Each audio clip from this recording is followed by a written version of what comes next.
खैरसून पर रूस का कब्जा। एक यूक्रेनी शहरी ने सोशल मीडिया पर लिखा, शहर पर रूसी फौज का तसल्लुत खतरनाक। हमले से बचने के लिए बड़ी तादाद में यूक्रेनी कर रहे हैं महफूज मकामात का रुख। अब तक 10 लाख यूक्रेनी हमसाया मुल्कों में ले चुके हैं पनाह। अक़वाम मुत्तहिदा के इदारे बराए मुहाजिरीन कमीशन की रिपोर्ट। यूक्रेन में मुमकिन जंगी जराइम की जांच शुरू करेगी आर्मी फौजदारी अदालत। शवाहिद इकट्ठा करने का अमल जारी।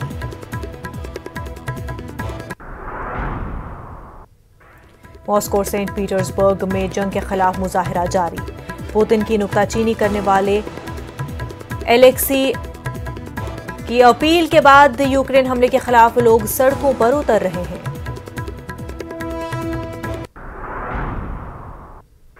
उत्तर प्रदेश में छठे मरहले के तहत पूर्वांचल खित्ते में 10 अजला की 57 सीटों पर वोटिंग। योगी आदित्यनाथ ने किया अपने हक राय दही का इस्तेमाल। बड़ी तादाद में वोटर पहुंच रहे हैं वोट डालने।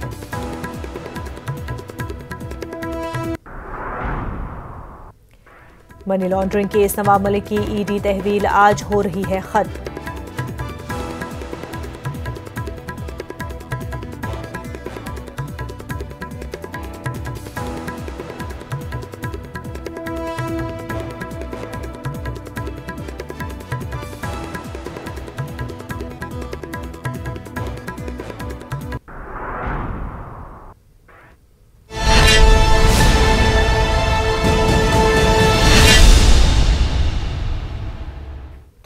इस वक्त की बड़ी खबर आपको बता दें, यूरोप के सबसे बड़े न्यूक्लियर पावर स्टेशन की सड़क बंद।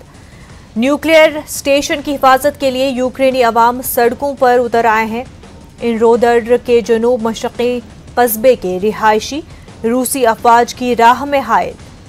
रूसी फौजियों के खिलाफ यूक्रेनी शहरियों की मज़ाहमत जारी है।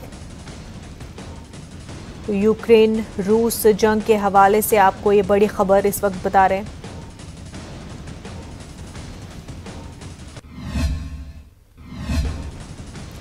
और अब रुख करते हैं इंतखाबी जंग का। आपको बता दें कि छठे मरहले के तहत इंतखाबात जारी है। पूर्वांचल खित्ते में आज वोटिंग जारी है और मैजिक वॉल के जरिए आपको तमाम तर डेटा बताएंगे।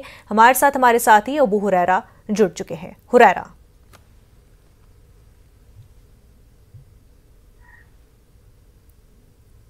छठे मरहले के तहत 10 अजला की 57 सीटों पर वोट डाले जा रहे हैं और सुबह से ही मुनज़्ज़ा आप नाजरीन को तमाम तफसीलात बता रही कि किन किन अजला में लोगों का रुझान क्या कुछ है और किस तरह से पोलिंग हो रही है। क्योंकि इस वक्त मैं मैजिक वॉल पर मौजूद हूं और 2017 में किस तरह के आंकड़े रहे थे, क्या कुछ नताइज आए थे, कौन से अहम फैक्टर थे, उस पर हम बात करेंगे। इसके अलावा 2017 से पहले अगर 2012 की हम बात करें तो उस पर भी हम बात करें, क्योंकि 2017 और 2012 के बीच में भी तस्वीर बहुत अहम थी। 2012 में जहां इस मरहले की अगर हम बात करें तो समाजवादी पार्टी का दबदबा था छठे मरहले में, तो 2017 आते आते बिल्कुल तस्वीर बदल गई थी और 2017 में जो दबदबा था वो बीजेपी का था। तो सबसे पहले अगर हम यूपी के नक्शे से शुरुआत करें तो आप देखिए कि वेस्टर्न से जहां पर यूपी में शुरुआत हुई थी, अब छठे मरहले में ईस्टर्न यूपी की तरफ हम लोग एक तरफ आ चुके हैं जिसे पूर्वांचल कहते हैं। और इस नक्शे पर ईस्टर्न यूपी का जो ऊपरी हिस्सा है, आज यहाँ की 10 सीटों पर वोट डाले जा रहे हैं। ये पूर्वांचल के ऊपरी जो 10 अजला हैं वहाँ की 57 सीटें और इसके अलावा अब आखिरी जो हिस्सा यूपी का बचता है यहाँ पर 7 तारीख को वोट डाले जाएंगे और ये आखिरी और 7वां मरहला होगा। लेकिन आज छठा मरहला है और छठे मरहले में पूर्वांचल की 10 अजला की 57 सीटों पर वोट डाले जा रहे हैं। इसी तरह से अगर 2017 के नतीजों की बात करें और बहुत जल्दी हम अपने नाजरीन को बताने की कोशिश करें कि इन 57 सीटों में से 2017 में बीजेपी का दबदबा रहा था। 57 सीटों में से बीजेपी 46 सीट जीत कर आई थी। जी हाँ, ये बिल्कुल साफ यहाँ पर मैजिक वॉल के जरिए नजर आता है कि बीजेपी का दबदबा रहा था। बीजेपी ने 2017 में छठे मरहले में एक तरह से क्लीन स्वीप किया था और वो तस्वीर यहाँ पर बिल्कुल साफ दिख रही, वो नतीजे साफ तौर पर दिख रहे हैं। इसके अलावा बीएसपी के खाते में 5 सीटें गई थी, अदर्स के हिस्से में 3 सीटें, समाजवादी पार्टी के हिस्से में 2 सीटें गई थी, जो 2012 में बहुत शानदार जिसकी कारकर्दगी रही थी। लेकिन 2017 में बहुत मायूसकुन कारकर्दगी समाजवादी पार्टी की रही थी और कांग्रेस के खाते में 1 सीट गई थी। तो लेकिन एक तस्वीर यहाँ पर और बहुत अहम हो जाती है। 46 सीटें बीजेपी ने जरूर जीती थी, लेकिन इन 46 सीटों के जीतने के बावजूद भी आप देखिए जो वोट शेयर है बीजेपी का वो तकरीबन 38% रहा था। मतलब सीटें जितनी थी उसके मुकाबले में वोट शेयर उतना ज्यादा बीजेपी का नहीं था। लेकिन आप देखिए कि बीएसपी ने 5 सीटें जरूर जीती थी, लेकिन बीएसपी का वोट शेयर तकरीबन 23% था। यानी सीटें कम बीएसपी ने जीती थी, लेकिन उसका जो वोट शेयर था बहुत शानदार था। इसी तरह से समाजवादी पार्टी की अगर बात करें तो उसने 2 सीटें जीती थी, लेकिन उसका वोट शेयर तकरीबन 20% वोट शेयर समाजवादी पार्टी का रहा था। तो वोट शेयर अच्छा था, सीटें कम थी। क्या इस बार कुछ ये तस्वीर बदलने जा रही है? या बीजेपी की अगर हम बात करें, सीटें बहुत सी जीत कर आई थी, लेकिन उसका वोट शेयर उन सीटों के हिसाब से या जीत के हिसाब से उतना शानदार नहीं था। तो क्या ये तस्वीर, जो वोट शेयर की जो तस्वीर है, क्या इसमें कोई बड़ा बदलाव इस बार देखने को मिलेगा? ये भी बहुत अहम हो जाएगा। और इसके अलावा 2017 से पहले यानी 2012 की अगर हम बात करते हैं तो यहां पर तस्वीर क्या थी, ये भी देखिए आपके सामने मैजिक वॉल पर है कि 2012 के जो नताइज थे वो क्या थे। जी हां, 2012 में आप बहुत जल्दी समझ लीजिए कि 57 सीटों में से समाजवादी पार्टी के खाते में 32 सीटें गई थी। तो तस्वीर बिल्कुल बदल गई और बीजेपी के खाते में 8 सीटें गई थी। यानी बिल्कुल नतीजे 2017 में पलट जाते हैं 2012 से 2017 में। लेकिन अब 2022 की हम बात कर रहे हैं, तो क्या 2022 में भी यह तस्वीर बदली होगी? ये देखना बहुत अहम होगा। लेकिन वोट शेयर की अब यहां पर भी हम बात करते हैं। समाजवादी पार्टी का 2017 में वोट शेयर 20% तकरीबन है और 2012 में अगर हम जाते हैं तो 28% से ज्यादा वोट शेयर समाजवादी पार्टी का था। और बीजेपी का जो वोट शेयर था 8 सीटें जीतकर 15% रहा था। लेकिन बीएसपी की जिसकी हम बात कर रहे थे, 2017 में भी बीएसपी का वोट शेयर 22% था और 2012 में भी बीएसपी का वोट शेयर 27% से ज्यादा। यानी एक लौती ऐसी पार्टी बीएसपी है जिसके वोट शेयर पर बहुत ज्यादा फर्क नहीं पड़ा। ना तो 2017 में उसका वोट शेयर बहुत ज्यादा घटा और ना तो 2012 की अगर बात करें उसमें उसके वोट शेयर में कोई बहुत ज्यादा फर्क पड़ा था। तो बीएसपी क्या यहां पर बहुत अहम रोल अदा कर सकती है, या बीएसपी का जो वोट शेयर है क्या उसके वोट शेयर में कुछ बढ़ोतरी होगी? ये देखना बहुत अहम होगा। और एक फैक्टर और भी बहुत अहम हो जाता है, इस पर और भी हम आगे बात करेंगे। इस बार मैदान में एमआईएम भी है और इसके अलावा क्योंकि हम पूर्वांचल की बात करते हैं तो तमाम जमातों के साथ, चाहे हम बीजेपी की बात करें चाहे समाजवादी पार्टी की बात करें, इन तमाम पार्टियों के साथ इनकी अलायंस पार्टियां, इनकी जो इत्तेहादी पार्टियां हैं वो भी मैदान में एक तरह से किस्मत आजमा रही। तो इस पर भी हम आगे बात करेंगे। मुनज़्ज़ा ये भी जो है डेटा के जरिए, मैजिक वॉल के जरिए लोगों तक बात पहुंचाएंगे और क्या कुछ पोलिंग परसेंटेज है और पिछले इलेक्शंस में क्या तस्वीर रही है वो भी लोगों को बताते रहेंगे। हुरैरा, इस वक्त हमारे साथ कुछ खास मेहमान भी जुड़े हुए हैं। कांग्रेस के स्पोक्स पर्सन अभिमन्यु त्यागी जी हमारे साथ जुड़ चुके हैं, समाजवादी पार्टी लीडर अनिल मिश्रा जी, साथ ही साथ बीजेपी के स्पोक्स पर्सन हरिहर रघुवंशी जी भी हमारे साथ जुड़ चुके हैं। तीनों का खैर मकदम है न्यूज 18 उर्दू में। हरिहर रघुवंशी जी, सबसे पहले आपके पास ही आते हैं और आपसे ये जानना चाहेंगे कि फाजिल नगर में स्वामी प्रसाद मौर्य पर, उनके काफिले पर पथराव होता है और वो इल्जाम लगाते हैं, एफआईआर भी दर्ज होती है कि बीजेपी कारकुनान ने प्लान्ड वे में उन पर हमला किया। तो क्या ये मतलब एक डर बैठ गया है अब छठे मरहला आते आते? क्या बीजेपी को लग रहा है कि उनको जो उम्मीद थी, जो तस्वीर उनको लगा था कि पिछले इलेक्शन में देखने को मिली, अब नहीं मिल रही है? 5 फेजेस हो चुके हैं, तो ऐसे में क्या एक डर दिख रहा है जिस वजह से फाजिल नगर में इस तरह का मामला पेश आया? देखिए, 5 दौर के चुनाव के बाद ये तस्वीर पूरी तरह से साफ हो गई है कि सरकार किसकी बन रही है। हम लोग पूरी तरह से अस्वस्थ हैं कि भारतीय जनता पार्टी की पूर्ण बहुमत की सरकार बन रही है। जहां तक उनके काफिले की बात है, ऐसे लोग जो कभी यहाँ हैं कभी वहां हैं, वो अपनी जो उनकी अपनी परंपरागत सीट है वहां से वो निकल कर चले गए, क्योंकि उनको डर था कि वहां से हार जाएंगे। और जहां से चुनाव लड़ रहे हैं वहां से, लेकिन उन्होंने तो कहा कि क्योंकि सपा ने पहले से वहां पर तैयारी कर रखी थी अपने कैंडिडेट की वजह से, तो इस वजह से उन्होंने सैक्रिफाइस एक तरह से किया। के लिए जाते हैं जी, उनको इस देश की जनता, मतदाता कभी माफ नहीं करता है। वो उनको पता है कि वो हार रहे हैं, पूरी तरह से बुरी तरह से हार रहे हैं, इस तरह का नाटक कर रहे हैं। भारतीय जनता पार्टी की संस्कृति कभी नहीं रही है कि किसी पे हमला करो या किसी को इस तरह से अपमानित करो। वो सिर्फ माहौल बिगाड़ने और माहौल अपने पक्ष में सहानुभूति लेने के लिए इस तरह की हरकतें कर रहे हैं। ये उनका इतिहास भी रहा है, पहले भी करते रहे हैं।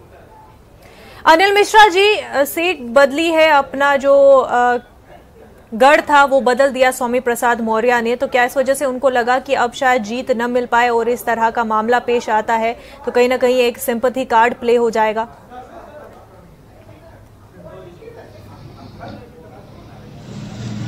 देखिए, ये इनकी पुरानी कार्यप्रणाली रही है भारतीय जनता पार्टी की। और मैं तो इतना कहूंगा कि यूं तो मालूम है जन्नत की हकीकत, लेकिन दिल बहलाने को गालिब ख्याल अच्छा है। अब भी नहीं देख रहे हैं, ये साफ तौर के ऊपर जो है केवल आरोप प्रत्यारोप लगा रहे हैं। पहले चरण से लेकर के और 5वें चरण तक जो है वो बिल्कुल आंख मूंदे हुए हैं शुतुरमुर्ग की तरह से कि हमने गड्ढे में सिर दाब दिया है तो उसके बाद हम शिकारी से बचे जा रहे हैं। और अब की ये चरण तो इतना महत्वपूर्ण है कि जिस चरण में बाकायदा देखिए इनके कार्ड फेल हो गए सब। इन्होंने शुरू से अपना एक कार्ड चला था हिंदू मुसलमान का, धर्म के नाम का, वो सब फेल होता नजर आ गया। अब इनके पास में कुछ और कहने को नहीं रहा। तो अब जब ये खिसिया करके और ये अटैक कर रहे हैं, खिसिया रहे हैं।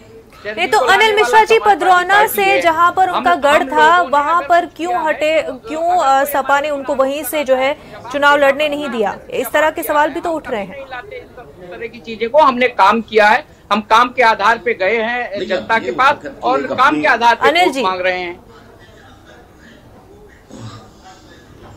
आपका काम जनता को बड़ा साफ दिखाई पड़ रहा है पहले चरण से।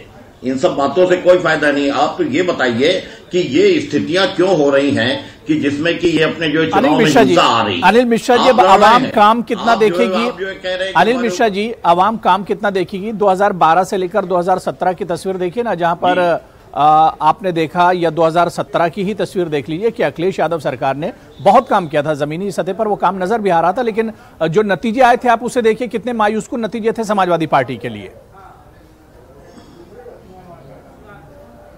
हुरैरा साहब, एक बात कहूंगा, उस वक्त में 2 फैक्टर थे। एक तो सरकार जब रहती है तो कुछ न कुछ एंटी इनकम्बेंसी बात होती है, कुछ न कुछ असंतोष होता है। दूसरे, मोदी जी का प्रादुर्भाव जो उस वक्त से शुरू हुआ तो उन्होंने जो भी बात की थी वो सब काम के आधार पर बात की थी। शुरू में उन्होंने उस वक्त पे बड़ा सॉफ्ट हिंदुत्व रखा था और पूरे के पूरे काम के जो है उन्होंने जो है वो अपने लोगों को गिनाए थे कि हम ये करेंगे, हम ये करेंगे। अनिल मिश्रा जी, इस बार भी तो मोदी जी सबसे ज्यादा मेहनत कर रहे हैं। योगी जी से ज्यादा यूपी में मेहनत तो मोदी जी कर रहे हैं। इस बार भी तो सबसे ज्यादा जो बड़ा चेहरा बीजेपी का वो योगी आदित्यनाथ से बड़ा चेहरा मोदी जी का है। मोदी जी का है बड़ा चेहरा, लेकिन इस बार जो है वो जो यहाँ स्थितियां चल रही हैं, प्रदेश में सरकार किसकी बननी है ये तय हो रहा है। योगी आदित्यनाथ जी जो हैं वो गोरखपुर की जो आपके 10 सीटें हैं वहां पे क्या स्थितियां क्रिएट कर रहे हैं। और ये आखिरी चरण में तो इनकी जो है करो मरो की लड़ाई है। पिछली बार ये 57 में 47 थे और आज की स्थिति क्या हो रही है? पिछड़ी जाति जो इनके साथ में थी, इन्होंने रख छोड़ी थी अपनी, वो सब के सब इनसे हट करके जो है वो अपने सपा के साथ में पहुंची हैं। ये इस वक्त के ऊपर असंतोष है मौजूदा सत्ता के खिलाफ, जो आम आदमी जो है वो अपने इनके खिलाफ वोट कर रहा है। और ये बेल्ट, अनिल मिश्रा जी, यही इल्जाम तो वजीर आजम मोदी भी आप पर लगा रहे हैं, सपा पर लगा रहे हैं कि ये जो है कास्ट के बुनियाद पर, जात के बुनियाद पर लोगों को बांटने का काम कर रहे हैं। और इस छठे मरहले में खास तौर से सपा ने ये कास्ट का जो एक जाल बुना है उसके तहत लोगों को गुमराह कर रहे हैं। अच्छा मिर्जा जी, जरा ये बताइए कि सत्ता पक्ष में होने के बाद जब इल्जाम लगाते हैं लोग तो उनकी मना स्थिति क्या है? सत्ता पक्ष में रहने के बाद भी इल्जाम लगाने पे आप मजबूर हो रहे हैं कि हमने क्या राजनीति की। आप ये नहीं बताते कि आपने महंगाई रोकी कि नहीं रोकी। आप ये नहीं बताते किसानों के साथ में आपने क्या करा, किसानों की आय दोगुनी करी कि नहीं करी, बेरोजगारी दूर की नहीं की, नौजवानों के लिए कुछ किया नहीं किया। इसके पीछे आप हमेशा 5 साल तक केवल धर्म किया, कथित धर्म आपका तथाकथित हिंदू, आप इसको जो है बखारते रहे। आज वो आपको फेल नजर आ रहा है। तो जब आपके पास कुछ कहने को नहीं, मोदी जी तो आज भी भाषण दे रहे हैं। मोदी जी आज कह रहे हैं कि पिछले 5 चरण के चुनाव में हम जीत गए बहुत आगे, अब तो खाली हमें बढ़त लेनी है। आप नहीं देख रहे हैं, हम नहीं देख रहे हैं। ये तो जो है वो अपने चुनावी लफाजी चल रही है। और सही वस्तुस्थिति क्या है इसको देखकर बिल्कुल जाहिर सी बात है, 10 मार्च से पहले तस्वीर साफ नहीं होगी। 10 तारीख को ही असली जो तस्वीर है वो सामने आएगी। और उससे पहले जितनी भी लफाजी कर लीजिए, जितने भी दावे हैं वो सामने कर लीजिए। आवाम सब जानते हैं और आवाम अपने जहन में जो बुनियादी मसाइल है उन्हें लेकर वोट करने के लिए निकल रहे हैं। तो जाहिर सी बात है कि तस्वीर तो 10 तारीख को ही साफ होगी। कांग्रेस से हमारे जो लीडर हमारे साथ जुड़े हुए हैं, मैं उनके पास जाना चाहूंगा। सर, अभिमन्यु जी क्योंकि कांग्रेस के पास कुछ खोने के लिए नहीं है। 2017 के भी आप नतीजे उठाकर देख लीजिए, छठे मरहले के, तो कांग्रेस की कारकर्दगी बहुत मायूसकुन रही थी।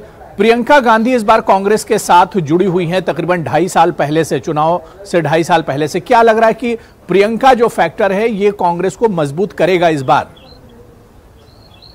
निश्चित ही, जहां एक तरफ धर्म और जाति के नाम पे चुनाव लड़ा जा रहा है, ऐसी एक भी सभा नहीं होती जहां ये हिंदू मुसलमान, भारत पाकिस्तान, बुलडोजर, कब्रिस्तान